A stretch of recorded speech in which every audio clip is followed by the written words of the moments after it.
Bom dia, pessoal. Então, sejam todos muito bem-vindos à nossa segunda celebração de ceia do ano e a primeira do mês de fevereiro. Tá? Nós temos visitantes, né? Sidney Farinão, por favor, apresenta a tua família aí. O Sidney, ele é fruto aqui do trabalho da Aliança Bíblica de Farroupilha, né? E hoje eles estão morando em Campo Bom e frequentam a Aliança Bíblica lá de Novo Hamburgo. Por favor, apresenta a tua família.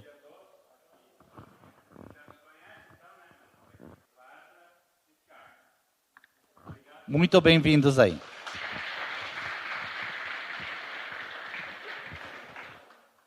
Então, a nossa maior riqueza é Deus.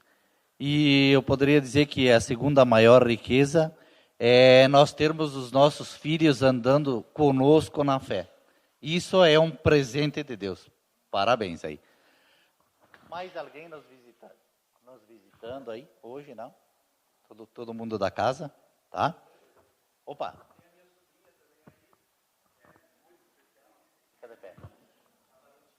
Valentina, muito bem.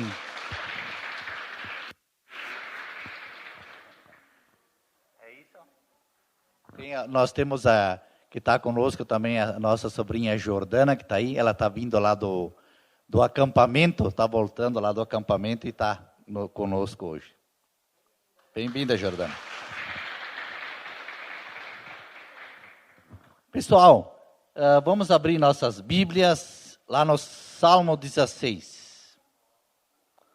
Hoje vamos falar um pouquinho sobre os Salmos. Salmo 16, vamos ler do 1 ao 11.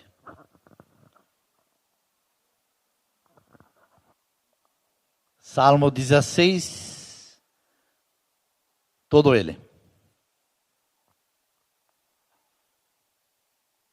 Muito bem, então diz o seguinte, na NVI: protege-me, ó Deus, pois em ti me refugio.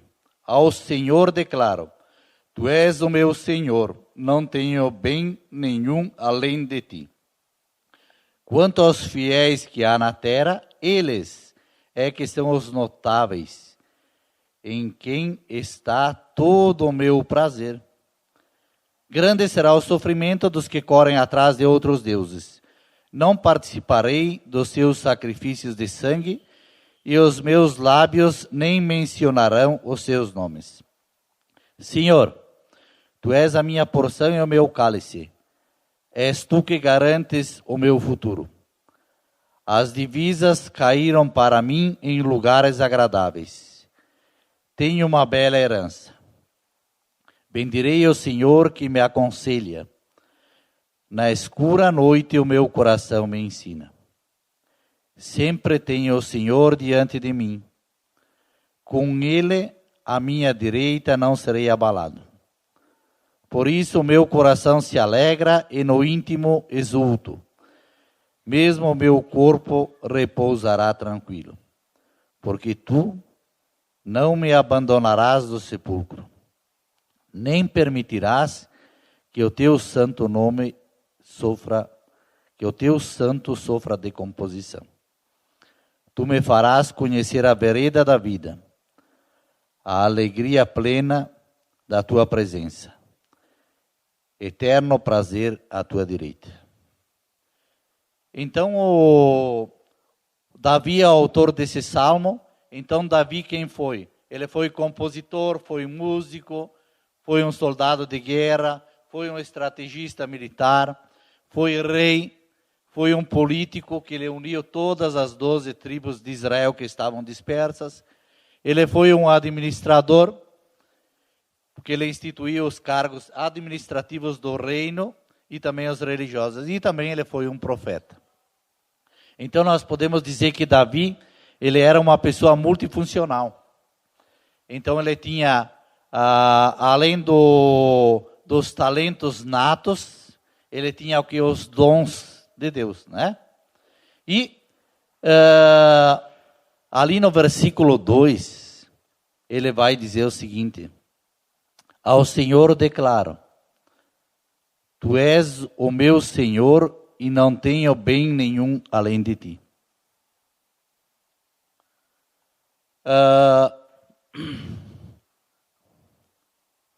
Quem de nós aqui a gente poderia dizer as mesmas palavras? Que nós não temos bem nenhum além de ti. Será que a gente poderia dizer? Que Deus é nosso maior bem? Que se a gente ficasse sem nada, né? Nós perdesse tudo. Ainda o nosso bem maior seria Deus. Então essas palavras aqui que ele começa, né? São umas palavras assim bem profundas lá para a gente pensar. Tanto é que lá em nem precisa vocês ir lá, pessoal, lá em 1 Samuel, capítulo 13, versículo 14, foi escrito o seguinte sobre Davi. Quando o profeta Samuel, ele repreendeu Saul. Lá no versículo 14 diz: mas agora o seu reinado não permanecerá. O Senhor procurou um homem segundo o seu coração. Opa! Um homem segundo o seu coração. Então Davi, apesar de todas as falhas, as fraquezas, como nós também temos as nossas fraquezas, a Bíblia fala que ele era um homem segundo o coração de Deus. Deus é a tua maior riqueza hoje? Nós nascemos criaturas de Deus, aí lá em João capítulo 1, versículo 12, vai dizer o seguinte: todo aquele que se rende a Cristo, que crê de todo o coração, se torna o quê? Filhos de Deus. Então, a gente nasce criatura, depois nós nos tornamos filhos de Deus, aqueles que nascem espiritualmente, e um pequeníssimo grupo, um número bem pequeno, né, de pessoas, nós podemos dizer que eles se tornam o quê? De Deus, amigos de Deus. Então, nós podemos dizer que Davi era amigo de Deus. E os amigos fazem o que? Confidenciam coisas, né? A gente não confidencia coisas, né, para todas as pessoas, mas para as pessoas mais próximas, aquelas pessoas que nós temos confiança, aqueles a quem nós chamamos de amigos, tá? E logo no início da criação, após a queda dos seres humanos, lá eles tinham tudo, Deus provia tudo para eles. E após a queda dos seres humanos, o que aconteceu? O ser humano, com o tempo, se blindou da presença de Deus. E não confia mais na providência divina. As pessoas, elas confiam o quê? No próprio pulso. As pessoas, elas confiam o quê? Em si mesmas, na sua autossuficiência e na sua autoconfiança, né? Davi, ele era rei. E mesmo sendo rei, ele tinha depositado toda a confiança dele no Senhor. E lá no Salmo 24:1 vai dizer o seguinte: do Senhor é a terra e tudo o que nela existe, o mundo e os que nele vivem. Esse é um dos versículos que eu tenho gravado. Então, quem tem a cachola vazia ainda, que não tem muita coisa na cabeça, está com a memória bem tranquila, de repente, a cada ano grava um versículo. Aí daqui uns 15, 20 anos, vocês vão ter uns 20, 30 versículos lá na mente lá. Então, coloca como objetivo esse ano, quem está com a cachola vazia, né? Eu acho que todo mundo aqui ou não? Então, grava um versículo por ano, que é uma coisa boa. Então, esse é um versículo que eu gravei, tá? E vocês sabem onde é que é o melhor lugar para a gente guardar versículos bíblicos? A Bíblia fala o seguinte, né? Lá no Salmo 119:11. guardei no coração a tua palavra para não pecar contra ti. Então, quando nós temos algumas coisas chaves guardadas, então a gente vai cair menos em pecado, na tentação. Por quê? Porque a palavra de Deus se torna a nossa força aí pela frente. Então a gente entende, né, que a gente é o que aqui nesse mundo? Nós somos convidados a viver num planeta que é de Deus. A gente é o que aqui? Apenas administradores e mordomos de tudo aquilo que Ele nos provém. E aí a pauta da nossa vida deveria mudar. Porque a gente sabe que nós apenas vamos administrar temporariamente aquilo que Deus nos dá. E aí a gente deveria ser o quê? Mais espiritual e menos carnal. Que muitas vezes a gente é 99% carne e 1% espiritual. Então, se conseguir mudar essa pauta aí é bom. E se a gente for fazer uma análise nos evangelhos, de Mateus a João, estudar assim bem com minúcia esses 4 evangelhos, nós vamos encontrar o seguinte: é Jesus falando para cada um de nós, né? Para cada um de nós o tempo todo o tempo. Que não tem nada mais precioso e mais glorioso nesse mundo, sabe do que, gente?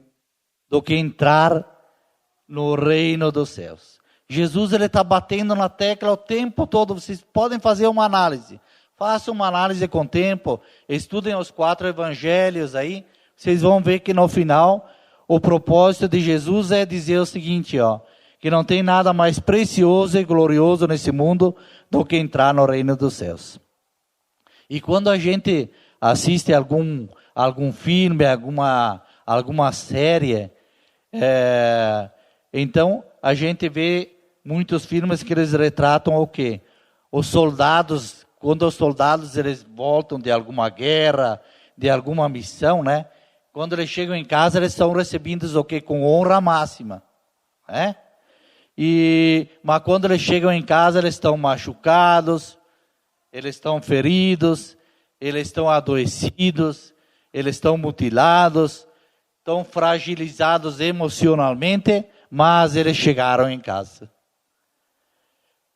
De que forma a gente espera ser recebido no céu? Como é que a gente espera ser recebido no céu? Escoltados pelos anjos, com glória indizível, e recebendo a coroa da vida das próprias mãos de Cristo? Vocês já pensaram nisso aí? Como é que a gente quer chegar em casa? Como é que a gente quer ser recebido? Lá na glória eterna.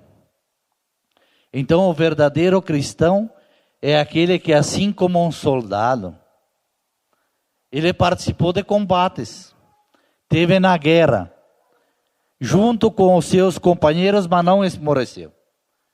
É que nem aquele filme, vocês já assistiram, Até o Último Homem, né?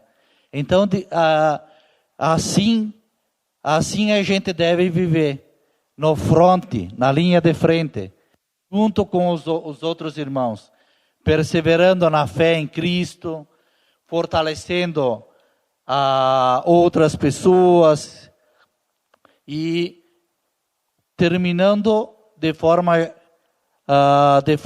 juntos, né? A gente precisa terminar junto com os outros.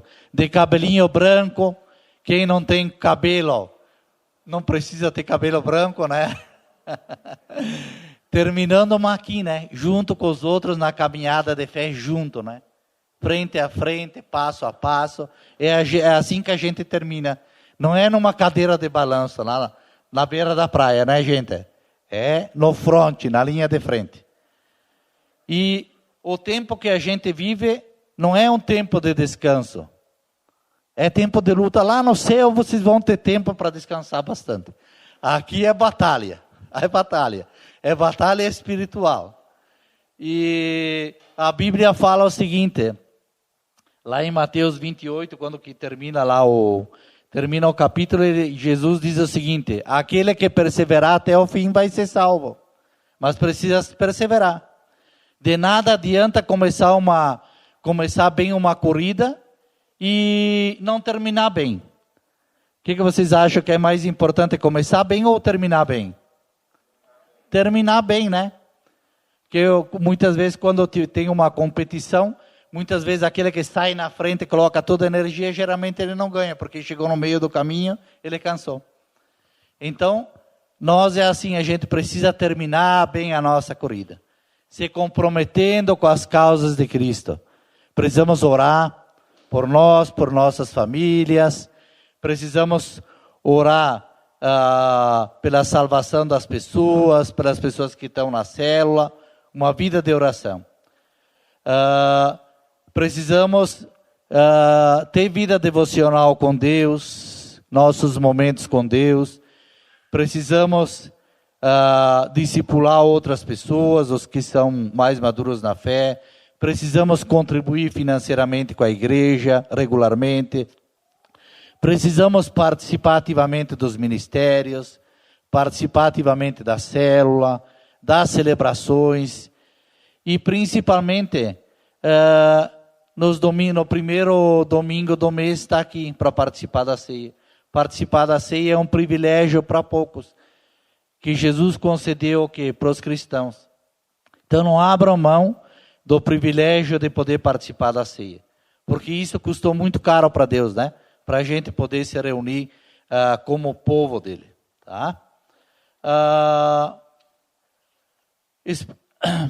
E ali no versículo 3, vai dizer o seguinte, 3, quanto aos fiéis que há na terra, eles é que são notáveis em quem está todo o meu prazer.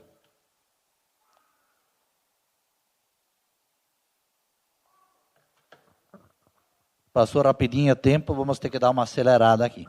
Então, os fiéis que há na terra é que são notáveis, gente.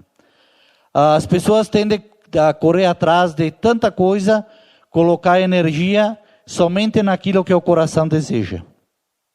Mas lá em Jeremias 17:9 diz o seguinte, que o coração é mais enganoso que qualquer outra coisa, e sua doença é incurável. Quem é capaz de compreendê-lo? O coração muitas vezes é a fonte geradora de muitos problemas. E somos incapazes de mudar o nosso próprio coração. Somente Deus pode operar esse milagre. Então, os notáveis para Deus não são aqueles que estão na lista da Forbes, não são aqueles que estão na lista da FIFA, na lista da Sony, na lista de estrelas de Hollywood, não são aqueles que têm mais seguidores nas redes sociais. E alguém já disse, né? Não quero uma frase, não quero o meu nome escrito na calçada da fama, mas no livro da vida. Vocês sabem aqui, eu acho que todo mundo deve saber aqui o que é o livro da vida, né? Está lá em Apocalipse 20:15. O que é, resumidamente, o que é um registro, né? Onde consta o nome dos notáveis, ou melhor, daqueles que vão passar a eternidade nos céus da presença de Deus. E no versículo 10 e 11, diz o seguinte, porque tu não me abandonarás no sepulcro, nem permitirás que o teu santo sofra decomposição. Então, cerca de 1000 anos antes, Davi já profetizou, por isso que ele foi o profeta também, sobre Jesus. Disse o que iria acontecer com Jesus. O corpo dele não iria se decompor no sepulcro. O que está lá em Atos 30:31.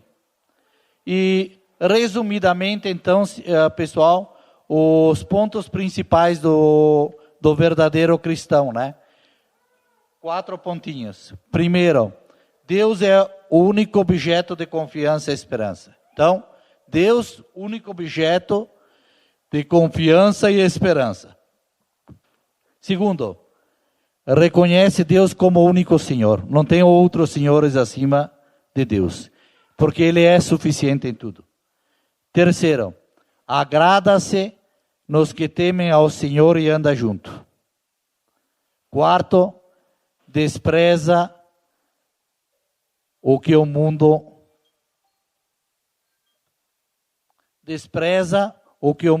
adora. Então vai ter, muitas vezes na nossa caminhada de fé, muitas vezes a gente vai ter momentos de espera, vai ter momentos que são difíceis, porque parece que Deus está demorando demais nas nossas orações. Muitas vezes, mas Deus, tu não acha que está demorando demais? Mas toda a espera que a gente tem é apenas, pessoal, que uma preparação para o momento que Deus vai decidir agir. Então, para nós fechar agora esse momento aqui, antes de nós partirmos para a ceia, né?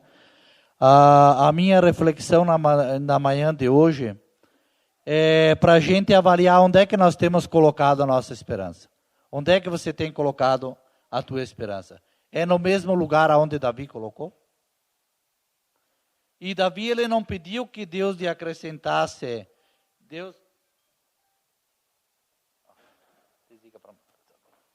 Davi, ele não pediu que Deus lhe acrescentasse rebanhos de ovelhas, multiplicasse as reservas de ouro na tesouraria, que trouxesse cavalos egípcios, espada lá de Damasco e valentes soldados.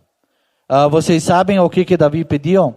Lá no Salmo 51:10 tem a resposta. Cria em mim um coração puro, ó Deus. Isso que Davi pediu. Não pediu nada exterior, ele pediu o interior. Não que a gente não deva pedir, mas Davi pediu para colocar nele um coração puro. E renovar dentro dele um espírito estável, ter uma estabilidade. Que a gente possa ter um equilíbrio, uma estabilidade em todas as áreas. E como é trágico quando o povo de Deus deposita a confiança em suas riquezas, posições e habilidades humanas. E não no Deus único que pode dar a bênção. Então, para a gente fechar aqui essa parte, né? Então, qual é, para a gente pensar aí durante a semana, qual é meu grau de comprometimento, né?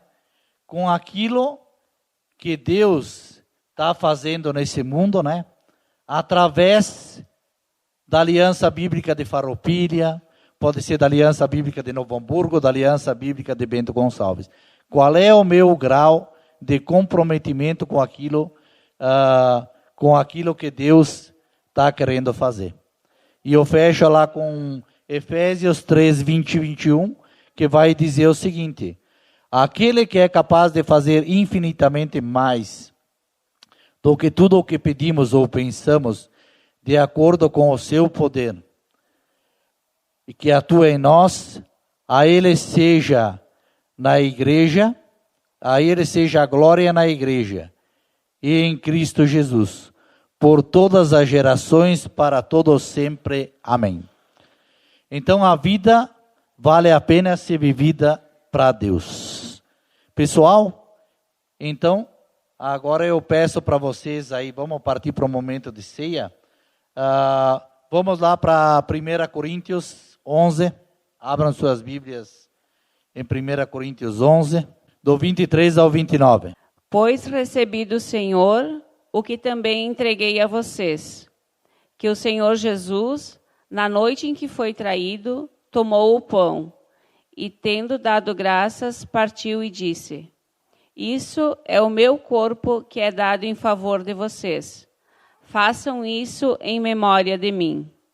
Da mesma forma, depois da ceia, ele tomou o cálice e disse: esse cálice é a nova aliança no meu sangue. Façam isso sempre que o beberem em memória de mim. Porque sempre que comerem deste pão e beberem desse cálice, vocês anunciam a morte do Senhor até que ele venha. Portanto, todo aquele que comer o pão ou beber o cálice do Senhor indignamente será culpado de pecar contra o corpo e o sangue do Senhor. Examinem-se cada um a si mesmo, e então coma do pão e beba do cálice. Pois quem come e bebe sem discernir o corpo do Senhor, come e bebe para a sua própria condenação. Pessoal, quem pode participar da ceia, quem pode tomar a ceia? Então, toda aquela pessoa que tem certeza da salvação, que já se rendeu a Cristo, que nasceu de novo, pode participar da ceia, tá? Então, eu convido agora que vocês venham aqui na frente, peguem os elementos da ceia. Pessoal, agora ali no seu lugar, agora nesse momento eu gostaria que cada um de vocês fechasse seus olhos, abaixasse sua cabeça, se desconectem um pouco com as questões do mundo, com os problemas. Agora é o momento de Deus. Agora é você e Deus nesse momento. Então, nós estamos já no segundo mês do ano de 2023. E tem muitas coisas que você precisa acertar na tua vida. E muitas vezes a gente acaba protelando, adiando e adiando. Quem sabe agora é o momento da gente realmente acertar as coisas que precisam ser acertadas. E não adianta a gente protelar, porque as coisas agradam a Deus. Tem vícios na tua vida que muitas vezes precisam ser abandonados, rejeitados, porque não agrada ao Senhor. E a gente está protelando essas coisas. Tem atitudes com as pessoas, na tua família, no teu trabalho, que muitas vezes precisam ser revistas.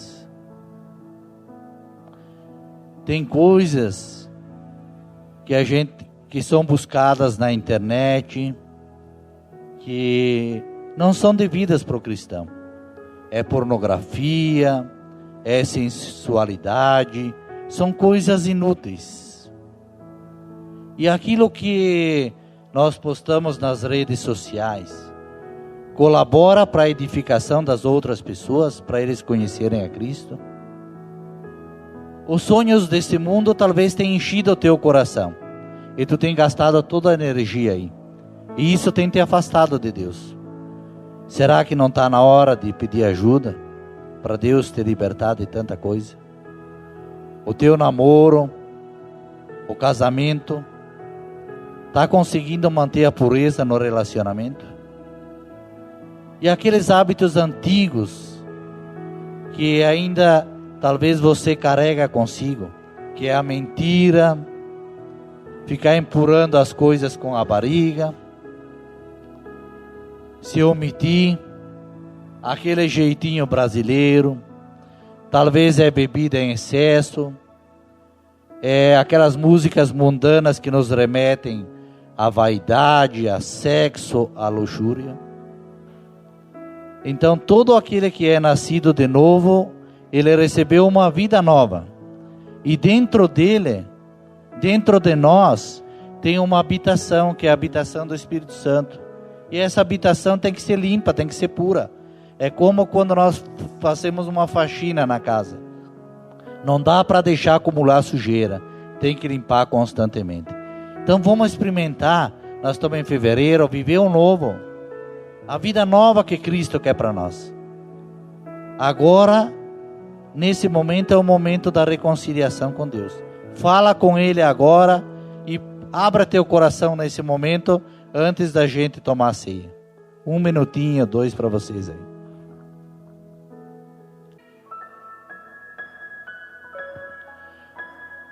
Legítimo Rei, Autor da vida, Criador de todas as coisas, queremos nessa manhã te adorar.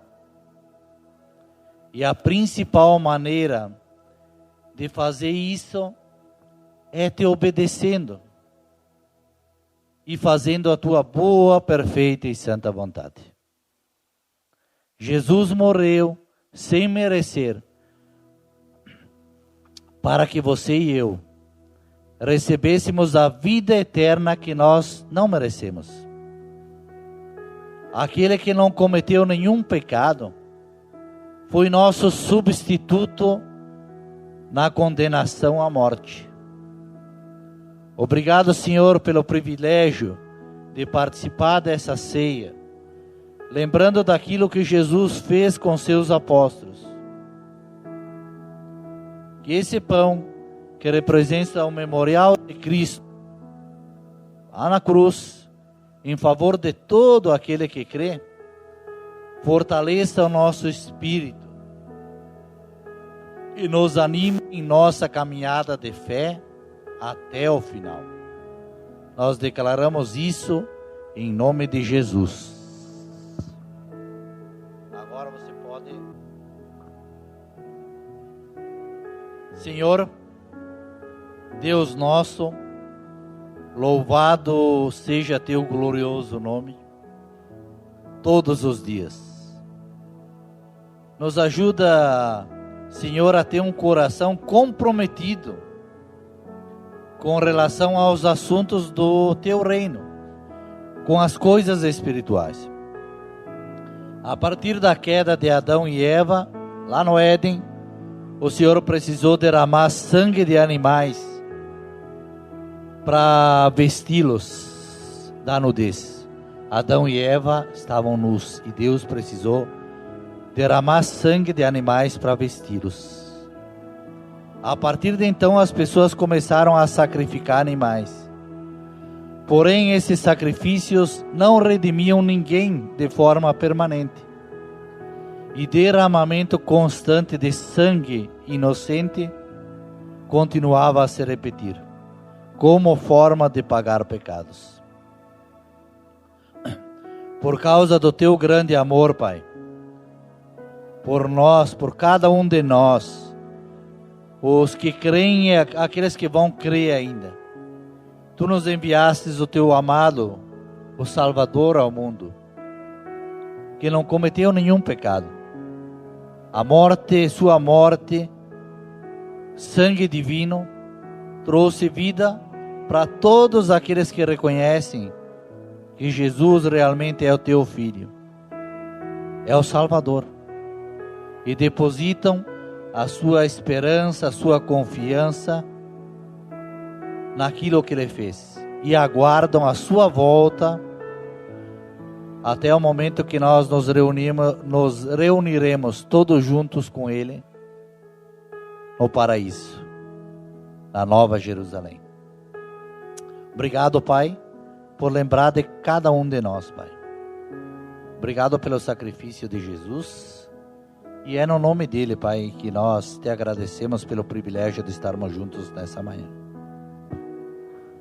Pessoal, muito obrigado pela presença de todos aí. Tenham um ótimo domingo, uma excelente semana.